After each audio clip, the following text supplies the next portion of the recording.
Alright, Shalom.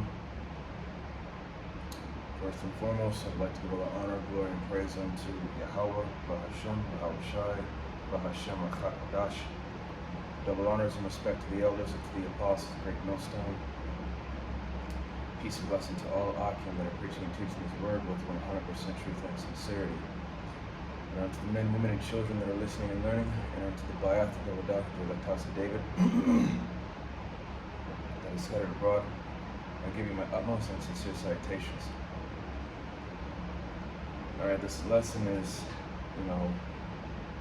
examination is a must, especially in these times, because, yeah, we're living in some exciting times and all that, and things are getting a little dicey, and, due to these protests, these riots, and these uproars of the people, and, with World War III looming on the horizon.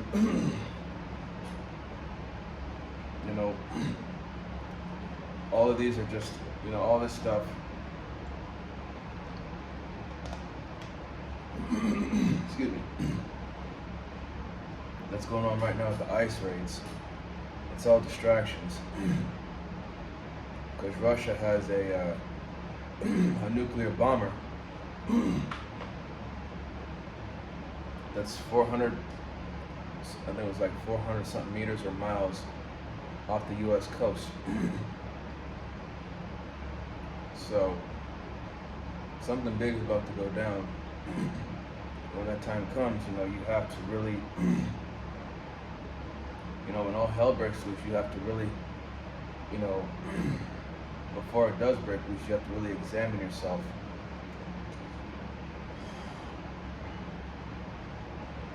Because we're about to go through that, the deeper roots of that fire, because things are going to get really intense.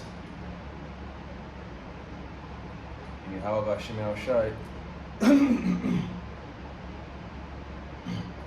told us of these things. So this is going to be the book of 2 Corinthians chapter 13, verse 5, and it says, "Examine yourselves whether ye be in the faith. Prove your own selves. Know ye not your own selves, how that Yahweh Shai HaMashiach is in you, except ye be reprobates." So you really have to look yourself over constantly to see what needs to be fixed, what needs to be, corrected. Any flaws in your character, you need to cut them out.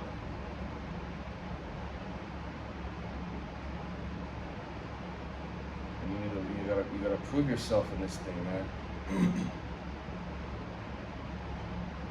By bettering yourself every day. And it can be, it's hard, but it's doable. We gotta do it to the best of our ability. And know ye not your own selves, lean not into thine own understanding. Subdue your own understanding. Knowing that Yahweh Hashem Yahushai, the spirit of Yahweh Shai, is in you. That righteous spirit. The spirit of humility.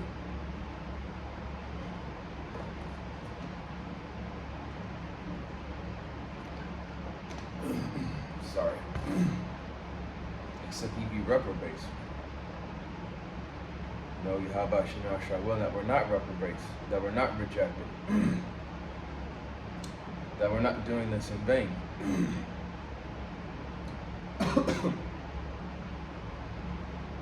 Okay? It's going to be Galatians.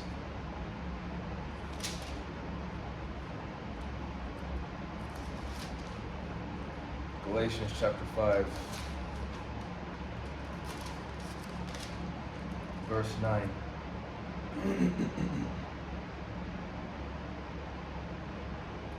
It says, "A little leaven leaveneth the whole lump."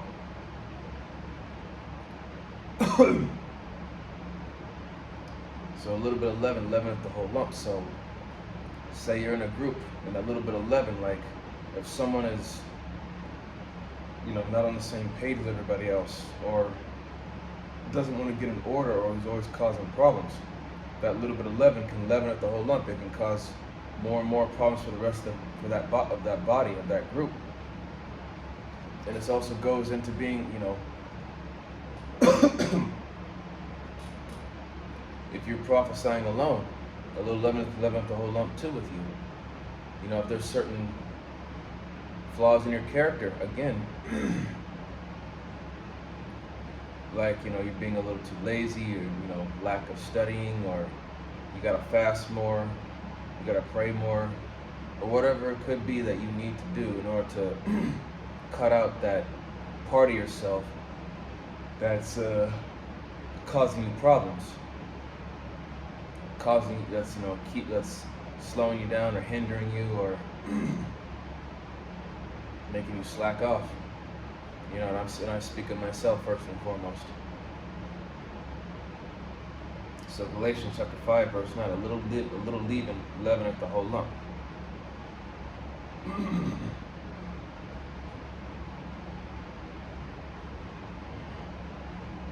Alright, this is going to be 2nd Esdras.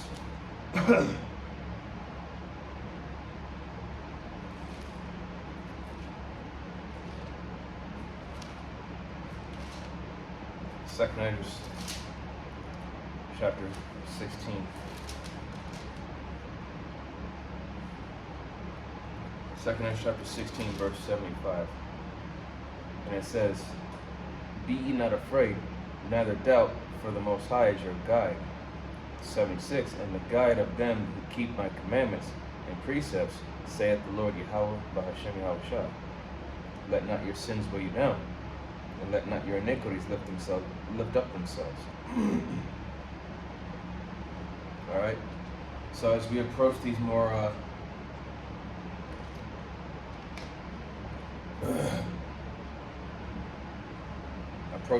dangerous times that are to come, you can't let your past mistakes or your own shortcomings, you can't let them weigh you down, man. You can't let them overrule your mind. You can't let them grieve you or vex you. Okay? Because everything that, as the scriptures say, a righteous man falleth 7 times and rises up again. We all make mistakes. We're going to be making mistakes even in Jacob's trouble. That just means that it's just more time for us to be more cautious and pay more attention to what we're doing. Instead of being impulsive, be more cautious. Think before you react.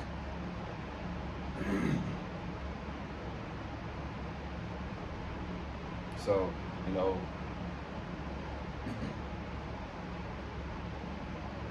like I said, man, you can't, like I said, we all make mistakes. Nobody here is perfect, but we strive for it. You can't be in that spirit of like, oh, I can't believe I just made that stupid ass mistake, or like, damn, man, I should have known better than that, or now how could I have been so stupid to make that, to do something like that?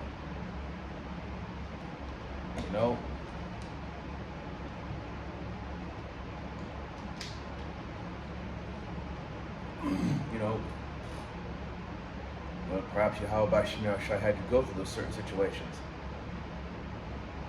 It's a learning experience. Verse 77, "Woe be unto them that are bound with their sins, and covered with their iniquities, like as a field is covered over with bushes, and the path thereof covered with thorns, that no man may travel through."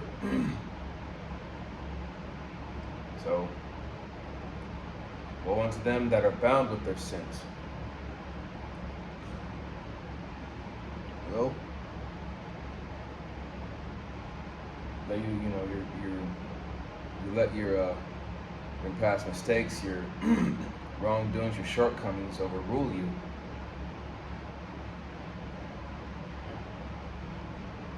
Feeling, being in that spirit of that pity me spirit. No one's gonna pity you. You gotta stop feeling sorry for yourself and, just keep it moving.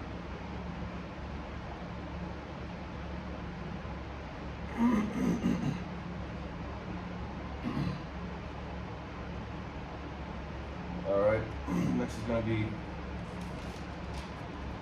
same book, second Esdras. It's gonna be chapter 7.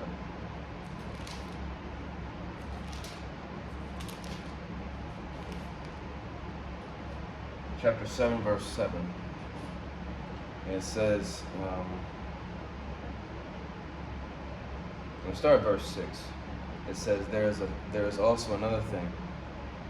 A city is builded and set upon a broad field, and is full of all good things. Verse 7. The entrance thereof is narrow, and is set in a dangerous place to fall.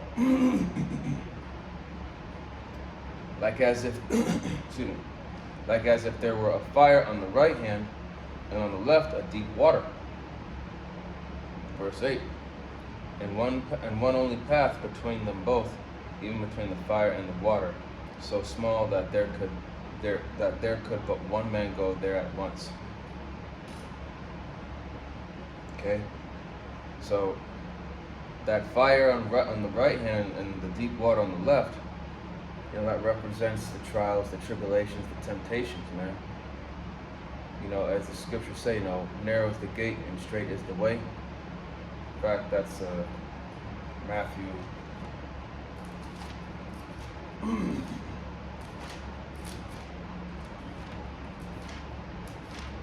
Matthew 7 and 13.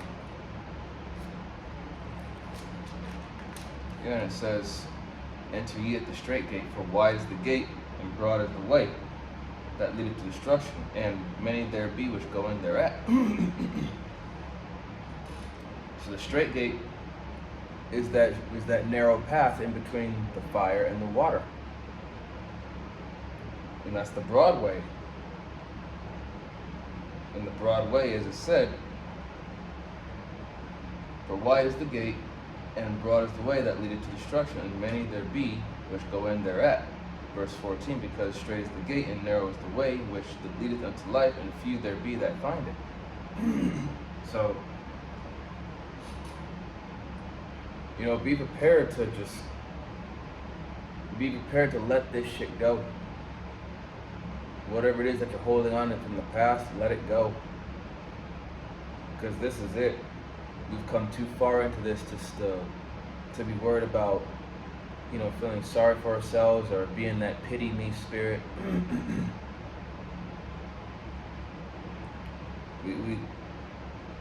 These have been all nothing but learning curves. And once again, I'm speaking to myself first and foremost about this. They happen for a reason.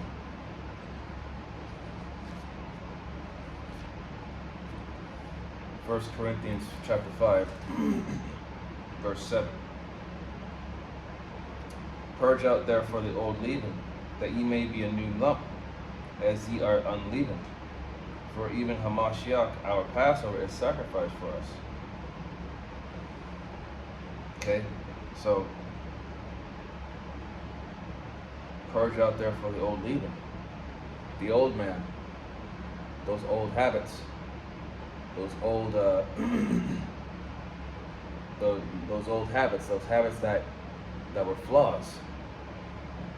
That man that walked imperfectly. Put on the new man who's striving to walk perfectly.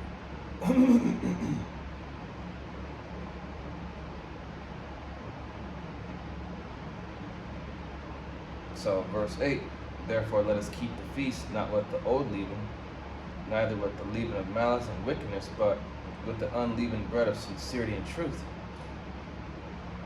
So,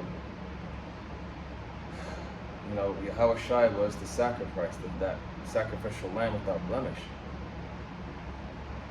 So, with this feast, man, not with the old leaven, neither with the leaven of malice and wickedness, but with unleavened bread of sincerity and truth. So, if there's certain problems or certain things you have against certain brothers, man, squash that shit. Cut it out and get rid of it. Because we ain't got time for, holding grudges or being offended, or, you know, like I said, being in that that pathetic spirit, that pity me spirit. Okay, we're here for each other. That's what family's supposed to be.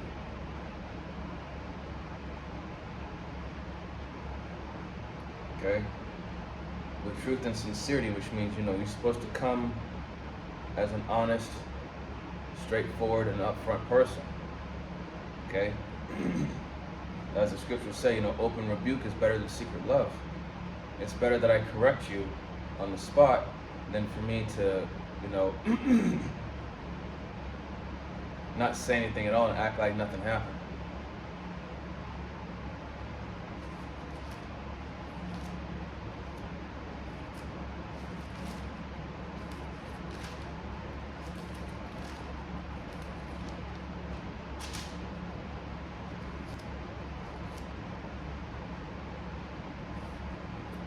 All right, excuse me. 2 Peter chapter 2. Let's see.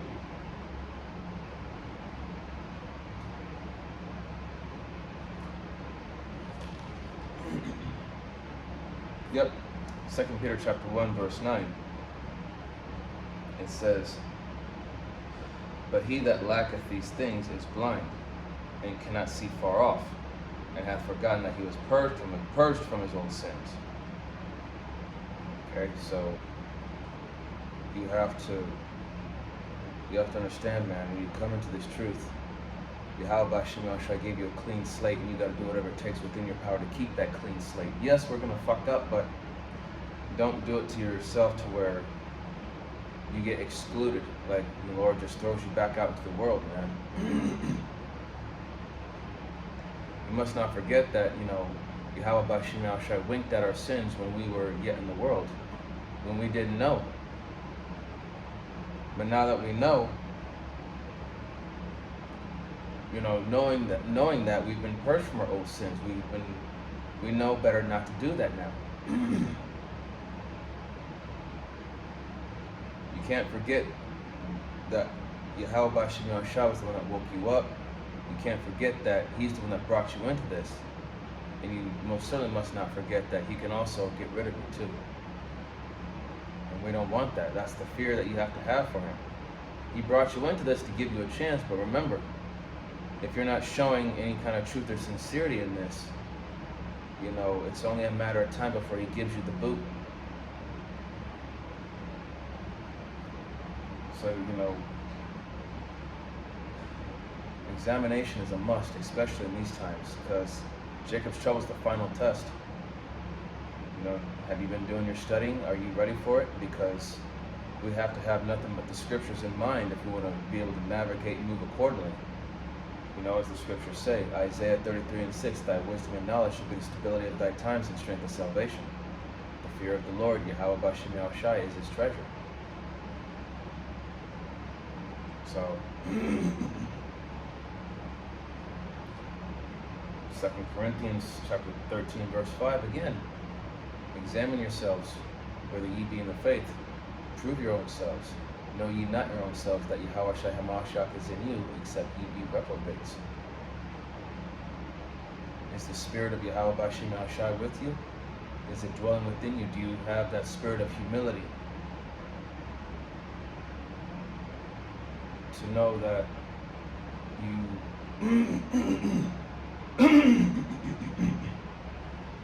to know that you know who's in control of all of this. To know who's watching.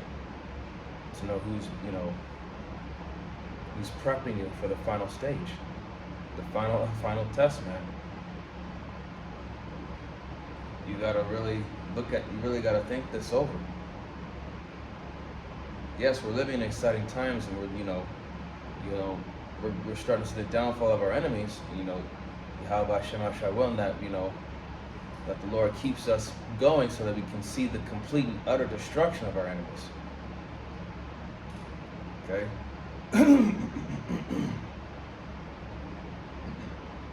So,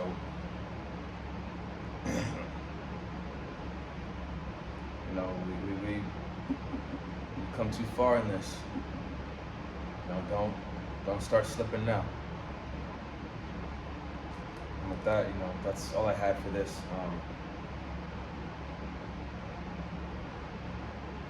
So I hope that was edifying unto the body and to the few sincere believers and listeners. And in closing, I'd like to give all the honor, glory, and praise unto Yahweh, Bahashem, Yahweh Shai, Bahashem, Achak, Badash. Double honors and respect to the elders and to the apostles of Great Millstone. Peace and blessing to all Akim that are preaching and teaching this word with 100% truth and sincerity. And unto the men, women, and children that are listening and learning. And unto the Bayatha, the Radal, the elect house of David that is scattered abroad. I give you my utmost and sincere salutations. See you in the next lesson, everyone. Kwam Yasharala, Wa Abad Rabal, Shalom, Barakatam.